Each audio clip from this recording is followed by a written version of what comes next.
Hey, it's Tony, and I want to welcome you to day number 29 of 30 of my Build Your MLM Biz online challenge. And yesterday I was discussing a really awesome book that I've been reading lately called Your First Year in Network Marketing, which is this book right here. And I was just kind of going over some of the chapters that were in the book, and just to kind of recap a little bit about some of the material in here. What I really like about this book is, again, that I had, as I mentioned yesterday, waited a year before I actually read it.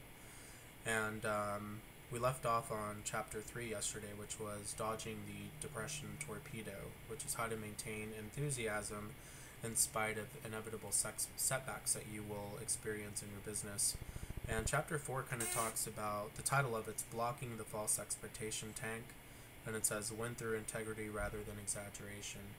And a lot of that kind of stems from, just some of the things that we hear in our industry about overnight success and, six-figure incomes that are possible with very little effort on your part. And the longer you're in this industry, you come to realize that a lot of that is, it's true to an extent. People can have quick success in new companies, but generally I would say 99.9% of the time, they've already had a lot of prior experience, whether they've been in other companies or they've been in the industry for a while, and maybe they have massive organizations elsewhere or just a lot of networking contacts. And there's a lot to be said about the prospecting skills of someone that's a veteran rather than someone that is, technically new.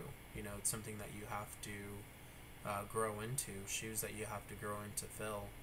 And it's a process. It's a process that everybody has to go through. Oftentimes you'll hear that the learning curve is 3 to 4 years in this industry. After being in this industry for a year, I completely agree. And I would consider that it really depends on the person. Some people have been in this industry for 15 years and still haven't had success. And a lot of it is because people don't, sometimes know where to look for information, how to develop themselves as leaders, how to generate leads and talk to prospects and do closings and do all this and all the things that come about in our industry. Chapter 5 talks about, attacking the warm list warhead. Everybody knows that the best place to start when you're building a network marketing business is your warm list. Oftentimes people have a challenge with that because they think it's a supportive environment, but when you approach the people that you know in your warm market, you tend to be oftentimes rejected, or people think that you're in a pyramid scheme, and it can really kind of get you down initially. I know for me that was the case when I started. I was going to my warm market and I kept getting, the pyramid scheme objection. I kept getting I don't have enough money right now, or I don't know, sounds kind of fishy to me.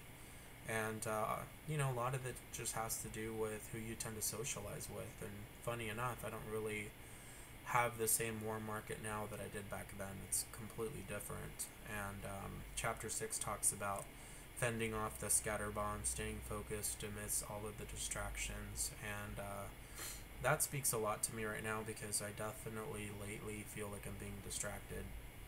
I'm personally planning on just kind of logging off of everything for 30 days after this challenge is over and just really focusing on myself and my business and what my plan of action is for the next, 11, 12 months, the next year. And a lot of that is a lot more complicated, especially when you're doing online marketing. I mean, you're on everybody's list, you're hearing about all these different products, all of these promotions and what's working now and the latest and greatest, and it's so easy to just get caught up in all of it all and just try this and try that. It's very, very difficult to stay focused, and to have success you've got to be focused. Whether it's on one strategy or a daily method of operations for your business, consistency and focus is the biggest thing that will either make you or break you in this industry. Chapter 7, it's eluding the meeting minds. We've all been there. I know I've been there. It says avoiding the pitfalls of counterproductive meetings. I kind of felt like I was an A when I started. I was going to meetings 2 or 3 times a week, and oftentimes it was the same opportunity meeting, the same presentation. I would invite prospects to it, and sometimes they would show, sometimes they wouldn't.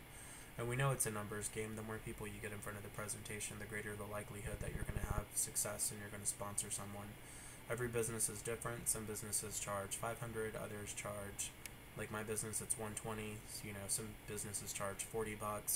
So it just really depends, you know, on what the level of affordability is for your business opportunity and whether people can relate to it and if it's something that people can get behind and be passionate about the product, the company, and the leadership. And more than anything, the mentorship, who they're working with and what level of success those people have acquired. Chapter 8, it's unloading the plug-in pistol. Recruit and train your own people instead of depending on others. That's extremely important. You know, it's a good thing for me. When I partnered with my current business, Numis, I partnered with people that knew what they were doing. So a lot of the ideas that I had about how to train people and how to automate the process and maybe have a training website with team training, all of that was kind of done for me already. And who better to do it with than people that are six-figure earners? So again, depending on the business that you're in, that might be something that you have to create from scratch. How are you going to train your team? And don't forget that your team's going to do what you do. So if you spend your days doing three-way calls all day, then they're going to become dependent upon you to do those three-way calls. If you spend your day prospecting and talking to new people, then that's what your team will do, and that's what you want to do to have massive growth in your organization. And then finally, chapter 9 is deflecting the executive explosion. Recognize the upside and downside of corporate executives joining MLM. So that just really kind of talks more about recruiting massive leaders, people in other organizations that have, you know, large warm market contacts, etc. But overall, it's an amazing book. I've really enjoyed reading it. I'm almost done with it. Again, the book is Your First Year in Network Marketing by Mark Yarnell and his wife, Rene, Reid Yarnell. And it says, overcome your fears, experience success, and achieve your dreams. So, great book. I definitely recommend that you pick up a copy if you're in network marketing. And tomorrow is my final day, day 30 of 30. So it's a bit bittersweet. I'm excited to kind of move on to different things. But at the same time, I've really enjoyed the journey. I've really enjoyed kind of sharing some of this information, and I hope that you've enjoyed it as well. And hopefully soon I'll be providing some new content, some different videos that I'm working on for video marketing. But thanks for checking this video out. Thanks for being a part of the series. And don't forget to subscribe if you already haven't. And I will catch you tomorrow. Take care.